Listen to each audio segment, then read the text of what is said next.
Welcome back, ladies and gentlemen. It's your boy Football Talk.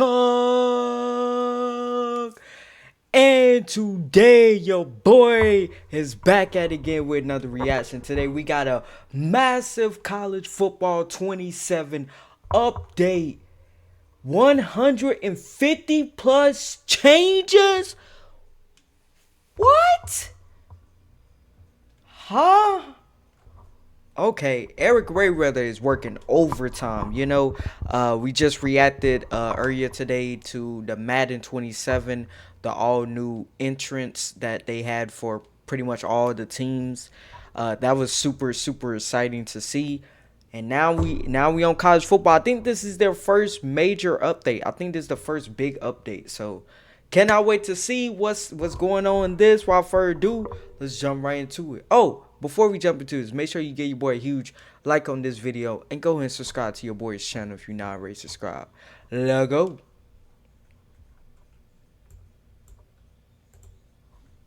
The first big update of College Football 27 is dropping early tomorrow, but EA put out all of the news today so we can go over everything that's changing, everything that they're adding, and more. This is a massive NFL is back too tomorrow. So it's delivering a lot of tuning to things that were off balance, a lot of fixes for the bugs that were there, and it's adding a ton of content. We've got stuff for gameplay, Dynasty, Road to Glory, pretty much the whole game. And we're going to kick it off with gameplay. Okay? They're addressing the pancake block frequency, which was a bit of a problem. If you're someone that ran the ball, you might not like that they're fixing this, but it did need to be adjusted a little bit, in my opinion. They slightly lowered the frequency of pancake blocks occurring during gameplay. They made coaching adjustment changes designed to better address situations where pancake blocks were triggering more than intended, and they tuned aggressive blocking and defender aggression interactions to help improve the balance of the pancake block outcomes. And really, one of the biggest issues with this was also that aggressive blocking, because in the coaching adjustments, you can set your blocking to aggressive, which does definitely give you much better blocking and more pancakes, but the holding calls a little bit more frequently. That's the risk reward, but that just really wasn't happening. So glad to see that they addressed. Okay, because at first I was a little like, why would people like want this to get fixed? I see now. So because they put their offensive line on aggressive, them pancake blocks was like happening like this. Like if you was a running type of offensive player, you loved it. Now it's gonna be interesting to see how people react to this right here, because this is one of the big gameplay changes if you run the ball a lot. So it'll be interesting to see. If if the pushback is a lot, or do people really are people really gonna love this? We shall see. If you were the one getting pancake block, I could definitely see why you been wanting this to get fixed since you played it.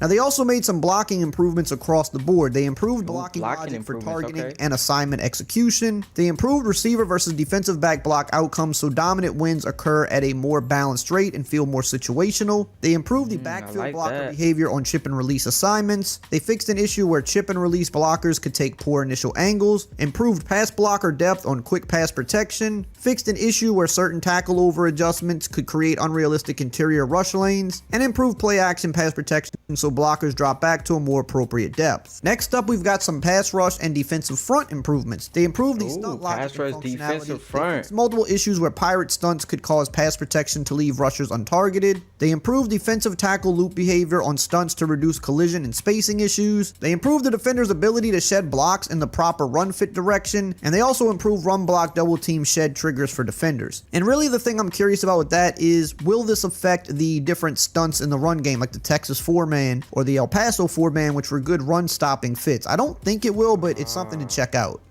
Here's another big one, defensive catch moments. It said they improved defender behavior on jump balls and interception attempts to allow for higher catch points. Improved catch tackle animations and knockout chances in contested scenarios. Fixed an issue where the catch holes could occur on accurately thrown high point bullet passes. Now, I do think this one will maybe help with some of the interceptions. I saw a lot of people were getting perfectly timed interceptions on the meter, but they just couldn't really get the proper animation to attack the ball, and the offense would still win it most of the time. So I think allowing them to go for higher catch points is this right here could be one of the biggest things, low key. Even if you're not a defensive guy, obviously this year they focus a lot on defense and improving that. But if you get in greens and you're still not able to pick off the ball and the offensive player is still able to catch that, that would be so frustrating. That would make me not even want to play that game. Like I just hang it up.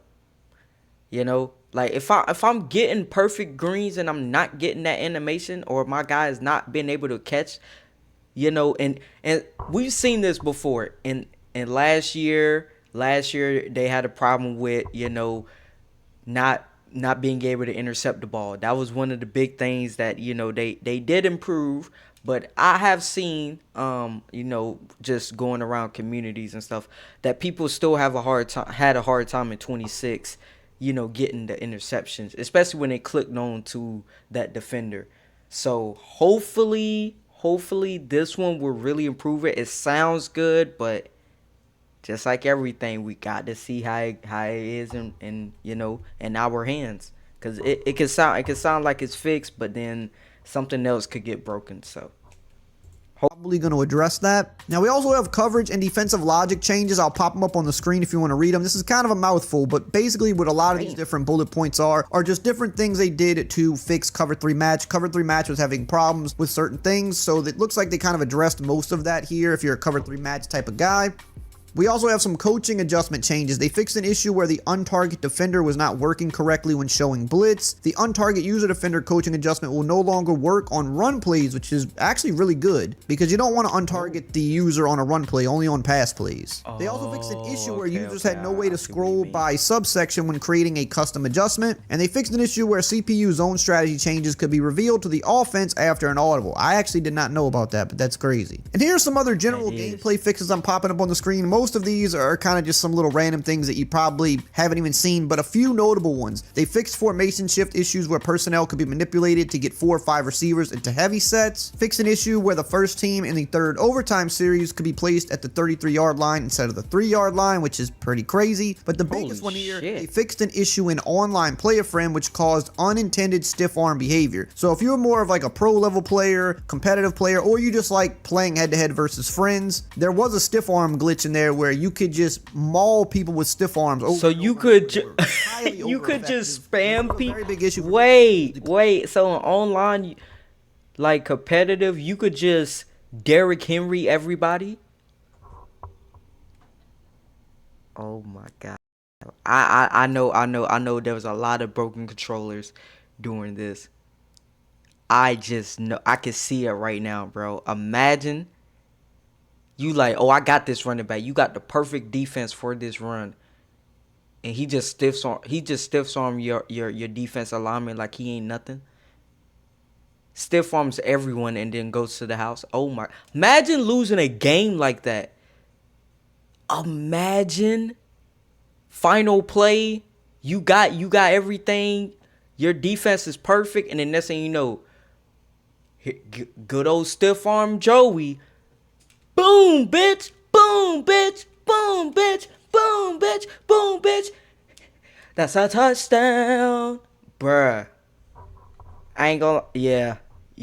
Oh, my gosh, bro. I did not even know that was a thing. It's funny, but at the same time, if that was happening to you, you would be pissed off. Play a friend, but that's going to be addressed. Now, they also added some new playbook content, and this first one is really big. They added new cover 4 handing out stiff arms like Oprah. Cover 9 zone plays to select defensive playbooks. Now, why this is important is because most of the cover 4, cover 6, and cover 9 plays in the game right now are actually match coverages. So they look like zone visually, but they're going to match and play man depending on the formation and the routes. But a lot of times people pick these plays and they think that they're just zone coverages, but they're not. These versions right here will be straight spot drop zone, so they'll have those different variations now in some playbooks, and I think that's a pretty big add. They also added 12 new press quarters plays to the press quarters playbook, added 3 new blitzes to the 3-3-5 odd ghost playbook to give the formation additional support for pressure, and they added 4-3 under wide to the 4-2-5 zone pressure playbook, giving the playbook at least one base defense option. And not only have they made all those gameplay changes, but they also let us know what is on the radar for future updates, and there's some really big ones in here. Speed boosting, instances of slot DBs not flipping when they should, man coverage effectiveness, hurry up sometimes resetting custom adjustments, users coverage shells not always being respected, and user hot routes not registering when specific coverage checks are active. Now, these are really big ones, especially speed boosting. This has been a big thing for a couple of years now. Not sure why it's still in the game. It's really most effective with like human joystick ability running backs and players. But this is something I've seen some ridiculous a lot of people don't know how to do it. Really only the top of the top can even consistently pull this off. So it's probably not something you're dealing with too much, but regardless, it shouldn't be in the game, and it makes the game a lot better by removing it. So I'm glad that's on their radar. Man coverage effectiveness is kind of funny because every time defense is good, it eventually gets nerfed. That's just how it is because people complain. Now, yes, man coverage is pretty overpowered right now. There are some ways to beat it, but it's probably the best it's ever been. So I'm not saying it shouldn't be balanced a little bit better, but I'm sure some people aren't going to be happy to hear that. Hey, if you're still here at this point of the video and you're getting value out of this, I would just ask that you subscribe. That way you're always up to date with the latest news for College Football 27. It really helps support the channel a ton, and you can always unsub at any time. Moving on to Dynasty mode, it says, before we get started, let's see what Dynasty got. This title update, we wanted to give you a sneak peek at an update we have coming to you later this month. Prior to week 0 of the college football season, we will have a massive roster update that will drop so that you can start a new Dynasty with the latest and greatest athletes. So probably most of the freshmen that haven't been added yet. Sometimes it just takes them a minute to get all the freshmen in. I mean, there's a lot players they got to have in this game, and some of them they don't get, their deals finalized till later in the cycle. But I mean, it is kind of annoying. You want to start your dynasties, you want all the players, so we will have all those in around week 0, which is coming really. Are you having trouble trying to keep up with your professor? You've got to try Otter. Here's how it works.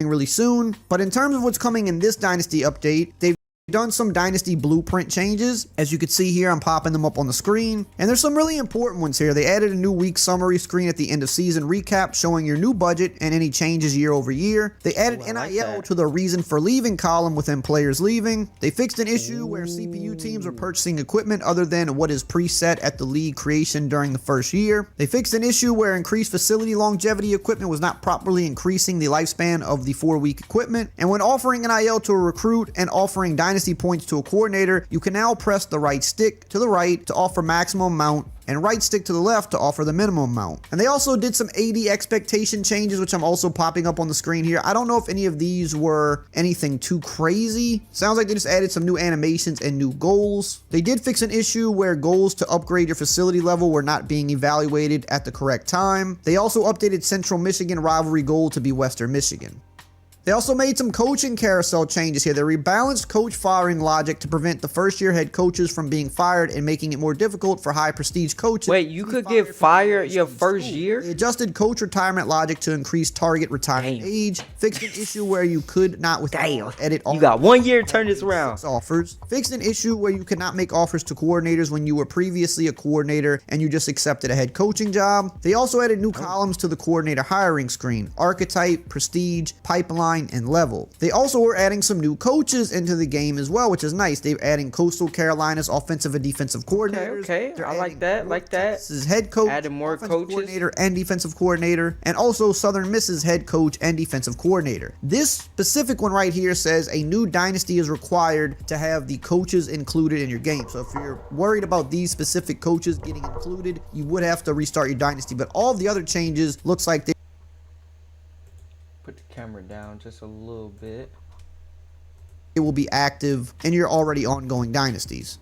They also made a bunch of general fixes for Dynasty as well. They updated pro potential grade to factor in current roster composition and projected draft rounds of current players as a secondary input. Players with pro potential deal breaker now have a higher chance of going pro. Defaulted gameplay injury slider to 10 to reduce the number of injuries. And it says if you have any existing dynasties and your injury sliders on 25, they recommend going down to 10. They added the Shamrock Series game featuring Wisconsin and Notre Dame at Lambeau Field in week 1 of Dynasty or Road to Glory. This will require didn't that just get announced? Edition. But if you don't care about it, then not a big deal. They fixed an issue with Hawaii's It was something I saw something about Notre Dame for players from Hawaii. It's been a thing every year. I don't know why they got to keep fixing it. They updated player progression to rebalance costs across key ratings. Updated generators to increase the quality of recruits at higher tiers. That's definitely good. They fixed an issue where the SEC conference schedule would be incorrect after the first season. season, addressed an issue where last season's conference champions were not properly reflected in the historical stats, fixed an issue where prospects who did not have you in their top 10 would appear with an interest level of 10th on the recruiting board, and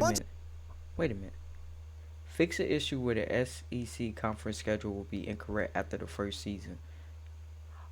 So your second seat, wow. Damn. So your second season might not even be the real opponents. Like, it might be the actual, people that you face in your conference, but it's not when you face them. Like, imagine first game of the season, LSU versus Alabama. What? Like, imagine that's your next season, whether you play with LSU or Alabama. What if, just imagine that's the first game of the season. I ain't gonna lie to you though, if it was the first game, ticket sales will be through the roof. Okay? But that would be crazy. Oh my God, bro. I kind of feel bad for people that's in. Oh man, I feel bad for people that like are seeing the incorrect stuff after your first season. Of other little issues that you can read up here on the screen, but I mean, this video is going to drag on and on if I talk about every last issue that they fixed, but a lot of little quality of life things that were hindering the game are now addressed.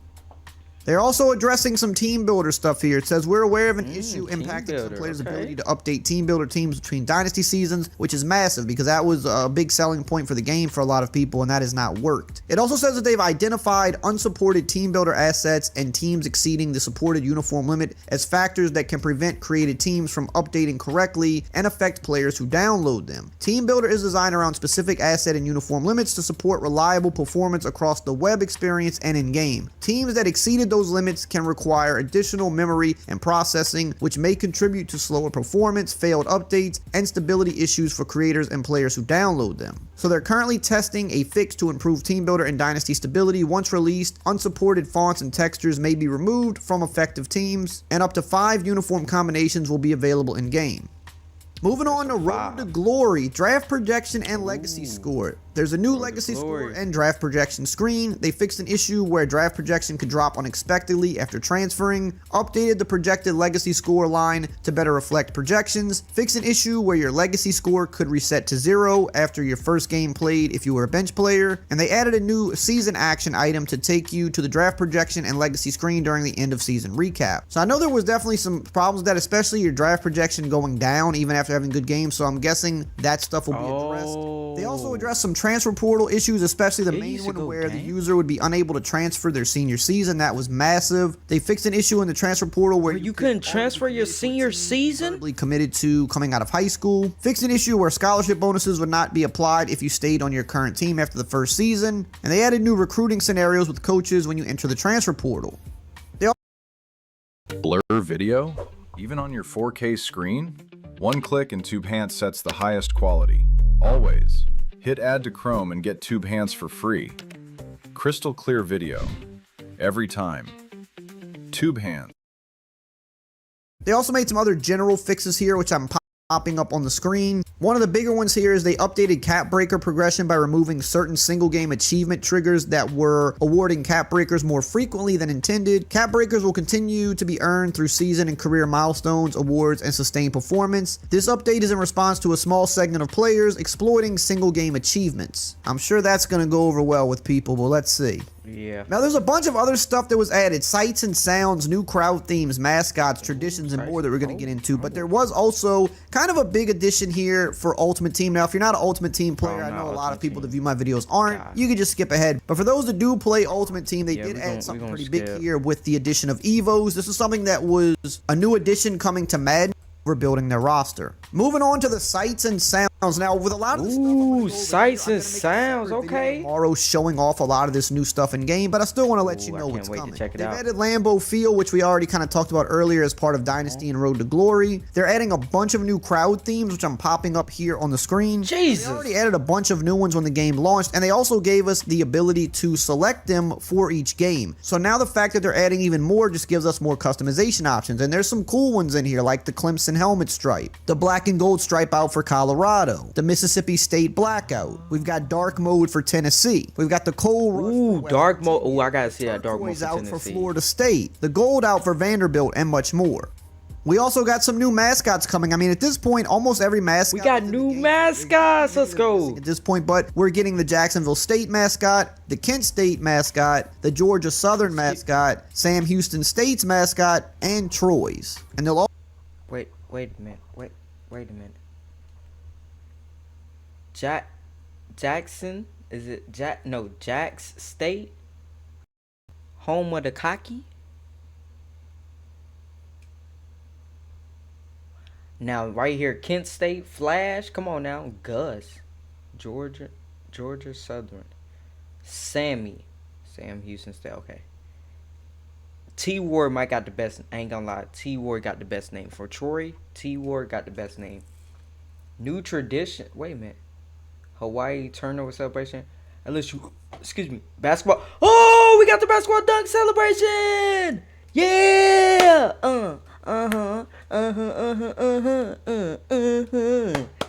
Yes! Let's go! Troy turnover helmet. Vandy cowboy hat added to guitar celebration. They have a guitar celebration? I didn't even know. What? Also be available for mascot mashup as well.